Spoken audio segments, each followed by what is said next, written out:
Ensonga ya Fred Kajubi Lumbuye n'omukulu amanyiddwa nga Okello Oryem zandibanga zizzeemu olw'ensonga nti omukulu Oryem kyaddaaki bazzeemu okumukunya nga bamubuuza lwaki yateeka eggwanga ku bunkenke n'ayogera ebigambo ebyali biraga nti omukulu Fred Kajubi Lumbuye atuusiddwa oba ateereddwa ku nnyonyi emuleeta mu ggwanga erya Uganda.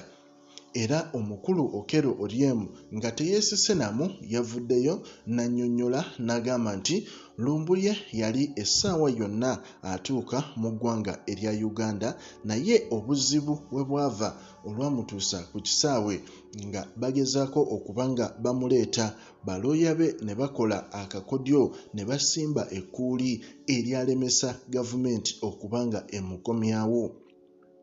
Oryem agamba nti balooya be bavaayo mu bukambwe obw'ekitalo ne bateekamu akawaayiro akalaga nti kiba kizibu nnyo okudipootinga omuntu asiikinga refugee mu nsi endala. Era olwamala okusoma akawaayiro ako, amateeka ag'e Turkey ne gagamba nti ekyo ekikolwa kiba tekiriiyo era temusobola kubanga mudipootinga omukulu Fred Kajubi Lumbuye.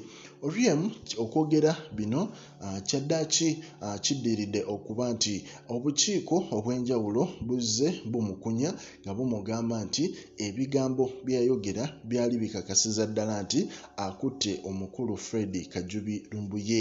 Embeera eyo ffenna tugijjukira emabegakaawo yali intense, yali nkambwe nnyo olw'ensonga nti omukulu ono Oryem yavaayo n'aba nga annyonnyola eggwanga nti omukulu Kajubi Fred agenda kuba atuuka wano ku ssaawa yagamba ssanga 8 ku 9 awo.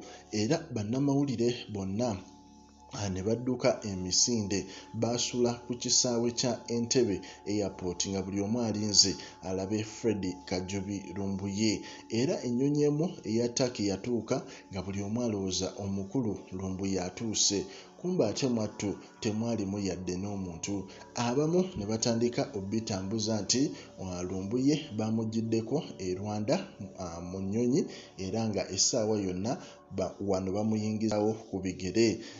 Buli omu yayogera ebintu bye, naye nga Okello Oryem kyaddaaki yeggyeeko omugugu olw'ensonga nti buli omu yamucriticizinga, bamutabukira buli omu okuvaayo n'aba nga yayogera by'atategeera.